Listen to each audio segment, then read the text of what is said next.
사흘 만에 10%가 올랐습니다. 폭락 이틀 뒤 코스피가 하루에 490포인트 뛰었습니다. 역대 최대 상승폭입니다. 코스닥은 14% 올랐습니다. 이것도 역사적 기록입니다. 그래서 지금 이런 생각이 드실 겁니다. 올랐으니까 이제 들어가도 되는 건가? 아니면 이게 함정인가? 오늘 그 질문에 정확하게 답해 드리겠습니다. 결론부터 말씀드리면 지금 이 반등은 진짜이기도 하고 함정이기도 합니다. 이 말이 무슨 뜻인지 끝까지 들어보시면 판단이 훨씬 명확해지실 겁니다. 그리고 마지막에 지금 상황별로 어떻게 행동해야 하는지 구체적으로 말씀드리겠습니다. 지금 주식이 없는 분, 손실 보고 들고 계신 분, 반등 때 들어간 분, 세 가지 경우가 다 다릅니다. 먼저 이번 반등이 왜 일어났는지부터 정확히 짚겠습니다. 이유가 세 가지입니다. 하나씩 보겠습니다. 첫째, 협상 소식이 나왔습니다. 이란 정보당국이 제3국을 통해 미국시 IAEA에 협상을 제안했다는 외신이 나왔습니다. 전쟁이 예상보다 빨리 끝날 수 있다는 기대감이 생겼습니다. 이게 국제 유가를 끌어내렸고 시장 분위기를 바꿨습니다. 둘째, 개인 투자자들이 2조 원을 쏟아부었습니다. 최악은 지났다는 판단 아래 동학개미들이 대거 들어왔습니다.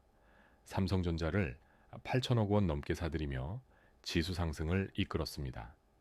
셋째, 골드만삭스와 JP모건이 목표가를 유지했습니다. JP모건은 이번 급락에도 코스피 목표가 7,500을 그대로 유지했습니다.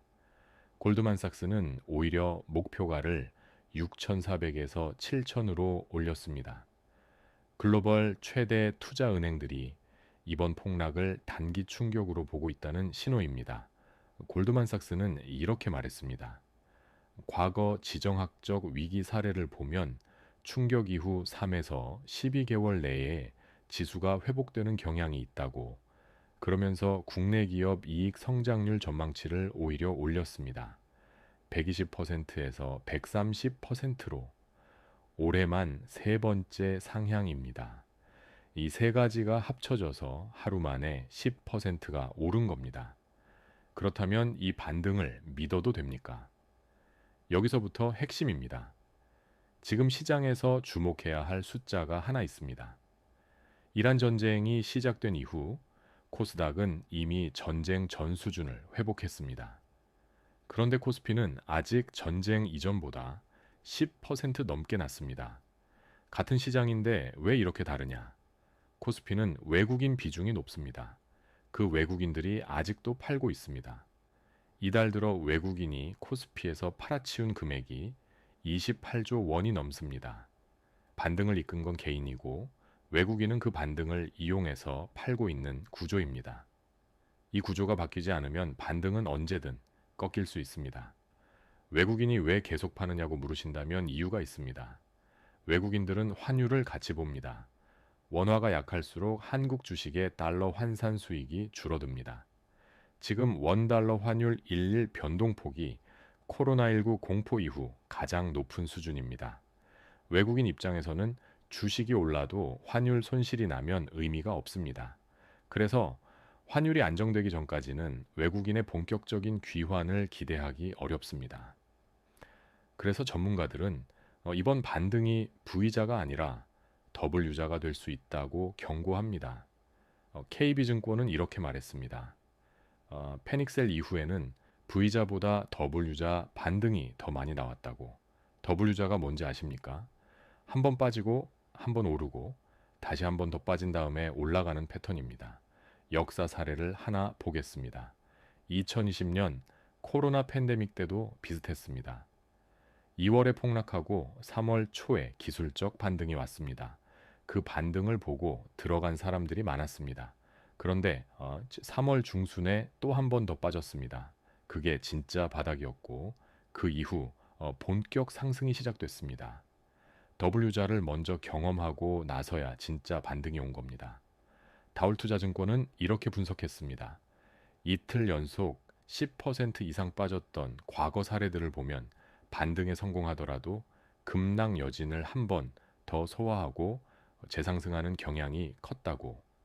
지금 우리는 첫 번째 반등 구간에 있을 수 있습니다. 두 번째 하락이 올 수도 있다는 말입니다.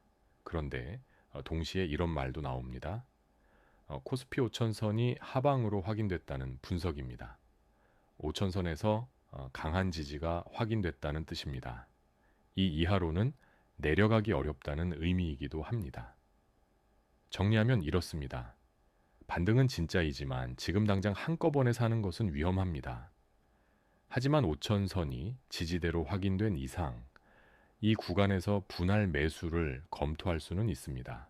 그러면 지금 어떻게 행동해야 합니까? 세 가지로 나눠서 말씀드리겠습니다. 첫 번째, 제가 지금 아무것도 안 하고 계신 분들 결론부터 말씀드리면 지금 당장 전액을 넣는 것은 하지 마십시오. 반등 10%가 나왔지만 여전히 전쟁은 끝나지 않았습니다. 협상 소식이 나왔지만 협상이 타결된 게 아닙니다. 이란이 씨 IAEA에 먼저 연락한 것이지 협정서에 서명한 게 아닙니다.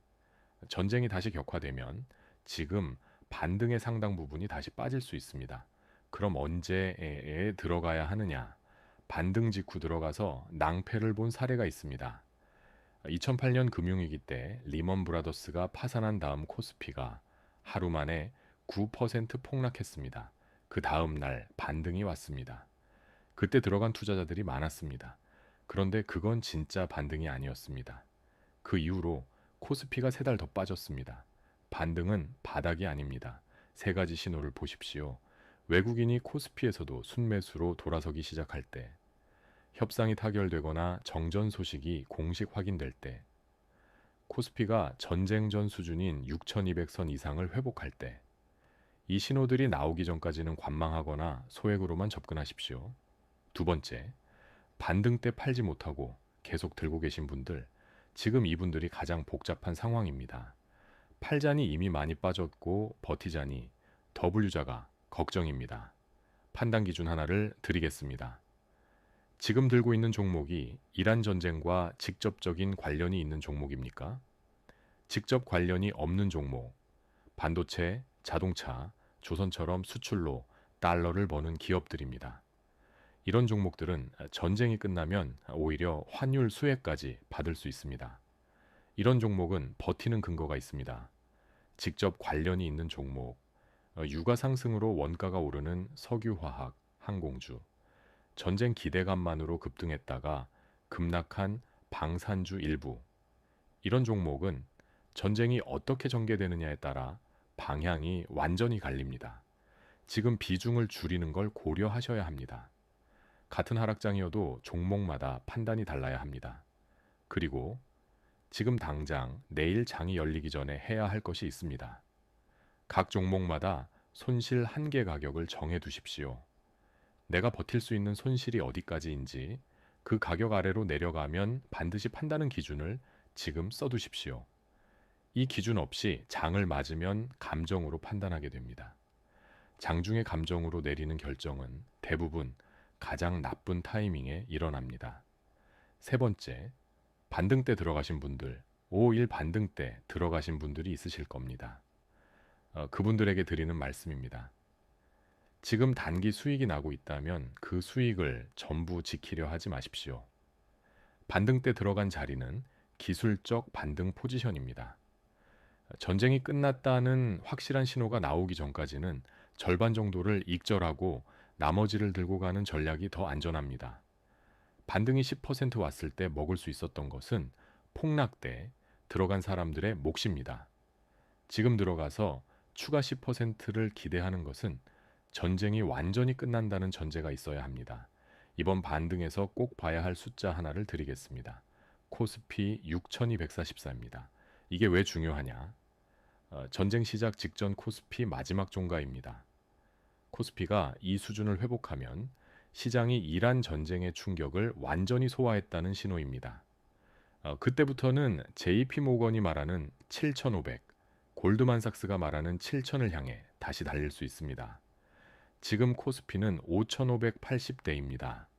6,244까지 아직 10% 이상이 남아 있습니다. 그리고 한 가지 더 있습니다. 지금 코스닥은 이미 전쟁 전 수준을 회복했습니다. 코스피보다 코스닥이 더 빠르게 회복한 이유가 있습니다. 정부가 코스닥 부양 의지를 강하게 드러냈습니다. 이재명 대통령이 100조 원 규모 시장 안정 프로그램을 지시했고 코스닥 액티브 ETIF 출시 기대까지 더해졌습니다.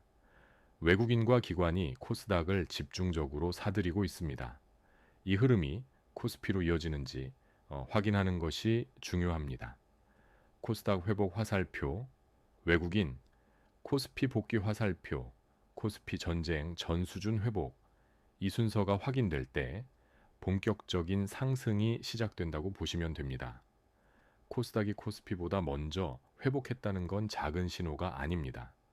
개인 투자자와 외국인이 코스닥을 사면서 시장 천이 올라오고 있다는 겁니다. 코스피에서도 외국인 순매수 전환이 이틀 이상 이어지는 날이 오면 그날이 진짜 들어가도 되는 날입니다. 한꺼번에 전부 넣으면 W재에서 다칩니다.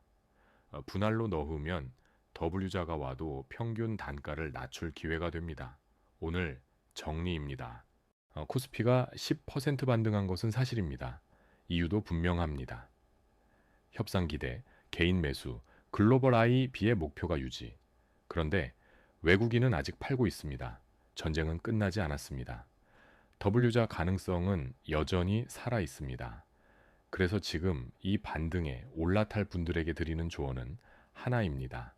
분할로 접근하십시오. 분할 매수를 어떻게 하면 좋을지 구체적으로 말씀드리겠습니다. 지금 투자할 금액을 세 덩어리로 나누십시오. 첫 번째 덩어리는 지금 바로 넣을 수 있습니다. 5,500대는 이미 충분히 빠진 구간입니다. 두 번째 덩어리는 W자 하락이 오면 그때 넣으십시오. 5,200대부터 5,000대까지 내려오면 추가 매수 기회입니다. 세 번째 덩어리는 전쟁이 끝나거나 외국인이 본격 복귀하는 신호가 나오면 그때 넣으십시오. 이렇게 세 번에 나눠서 들어가면 어떤 시나리오에서도 손해를 최소화하면서 상승을 가져갈 수 있습니다. 한 번에 전부 넣으면 W자가 왔을 때 버틸 힘이 없습니다. 세 번에 나눠서 넣으면 두 번째 하락이 와도 평균 단가가 낮아집니다. 그리고 결국 전쟁이 끝나는 날 그 수익은 고스란히 내 것이 됩니다. 이번 이란 전쟁이 어떻게 끝나든 코스피 7천은 올해 안에 가능하다는 게 글로벌 투자 은행들의 공통된 시각입니다. 지금 5,500대에서 7,000까지는 26%의 상승 여력입니다. 그 상승을 가져가고 싶으시다면 지금 조급하게 움직이지 마십시오. 분할 매수 그리고 전쟁 소식을 계속 확인하십시오. 생각해 보십시오. 이란 전쟁이 시작되기 전 코스피는 6,300이었습니다. 지금 5,580입니다. 전쟁 전 수준으로만 돌아가도 13% 수익입니다. JP모건 목표가 7,500까지 가면 34% 수익입니다. 그 수익을 가져갈 수 있는 사람은 지금 공포에 팔아치우는 사람이 아닙니다. 지금 원칙대로 분할로 들어가서 버텨내는 사람입니다. 폭락장은 언제나 무섭습니다. 2020년 코로나, 2008년 금융위기, 2001년 9.11 전부 그 당시에는 끝이 없을 것 같았습니다. 그런데 전부 회복됐습니다. 이번도 다르지 않을 겁니다. 차이는 그 회복을 볼 때까지 살아남아 있느냐입니다. 구독과 좋아요는 이런 콘텐츠를 계속 만드는데 큰 힘이 됩니다. 감사합니다.